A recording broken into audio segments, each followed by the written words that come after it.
নিয়নবাতি অনশনে আমার সাথে এই সরকার হায় হায় তোমার ঘরে নিয়নবাতি অনশনে আমার সাথে এই সরকার হায় হায় চরম চরম ঢাকের কাটি মন্ত্রীরা সব কোটি কোটি জবাব দেওয়া দরকার চরম চরম ঢাকের কাটি মন্ত্রীরা সব কোটি কোটি জবাব চাওয়া দরকার চুরি করেছে স্থায়ী চাকরি সরকার মন্ত্রী করে আমোদ ভর্তি দ্বন্দ্বী কাটে চাকরি প্রার্থী লজ্জা লাগা দরকার চুরি করেছে স্থায়ী চাকরি সরকার মন্ত্রী করে আমোদ ভর্তি দ্বন্দ্বী কাটে চাকরি প্রার্থী লজ্জা লাগা দরকার চুরি করেছে স্থায়ী চাকরি সরকার দান মৎসব করছে বেশ ন্যায্য খাতে পয়সা শেষ শাসক তোমায় ধিক ধিক ধিক্কার দান মৎসব করছে বেশ ন্যায্য খাতে পয়সা শেষ শাসক তোমায় ধিক ধিক ধিক্কার ন্যায্য ছেলের চাকরি চাই ন্যায্য মেয়ের চাকরি চাই শাসক তুমি সাবধান ন্যায্য ছেলের চাকরি চাই ন্যায্য মেয়ের চাকরি চাই শাসক তুমি সাবধান এই মঞ্চে শহীদ হলে ডেকে নেবে ওনার ছেলে শাসক তোমায় ধিক ধিক ধিক্কার শিলান্যাসে ঝুড়ি ঝুড়ি 1.5 টাকা করে চুরি প্রতিবাদ দরকার চুরি করেছে স্থায়ী চাকরি সরকার শিলান্যাসে ঝুড়ি ঝুড়ি 1.5 টাকা করে চুরি প্রতিবাদ দরকার চুরি করেছে স্থায়ী চাকরি সরকার। আচ্ছা, আপনারা এখানে আজকে বসে যে অবস্থান বিক্ষোভ করছেন, এই অবস্থান বিক্ষোভ করার কারণটা কি? আজকে আমরা প্রতীকী অনশন করছি। আজকে এই অনশনের সাথে আমরা অবস্থান বিক্ষোভ করছি। আমাদের এই অনশনের কারণ হচ্ছে, প্রতীকী অনশনের কারণ হচ্ছে আজকে আমাদের সাথীরা শহীদ মিনারেতে আজ 21 দিন অনশন করছে এবং আমাদের শহীদ মিনারে অবস্থান 101 বছর পেরিয়ে গেছে। এরপরেও সরকারের টনক নড়েনি, সরকার আলোচনায় বসেনি। আমরা চেয়েছি আপনি আলোচনায় বসুন।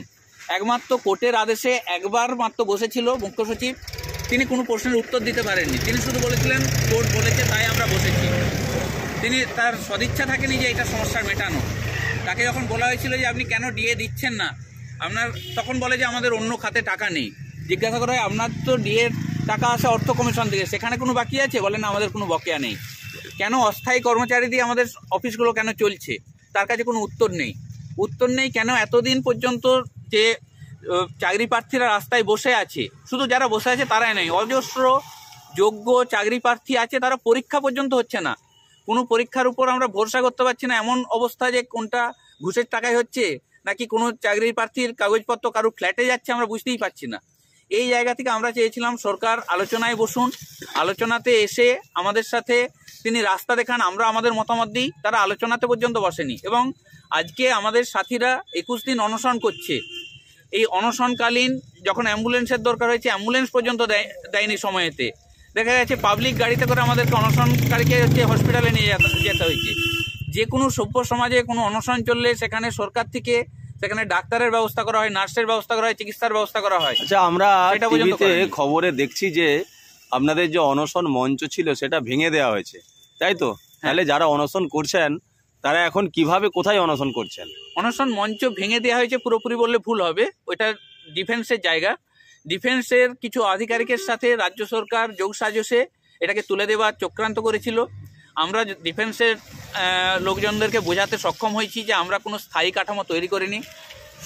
হাইকোর্টের অর্ডার আছে, আমরা অনির্দিষ্টকালের জন্য অবস্থান করতে পারি।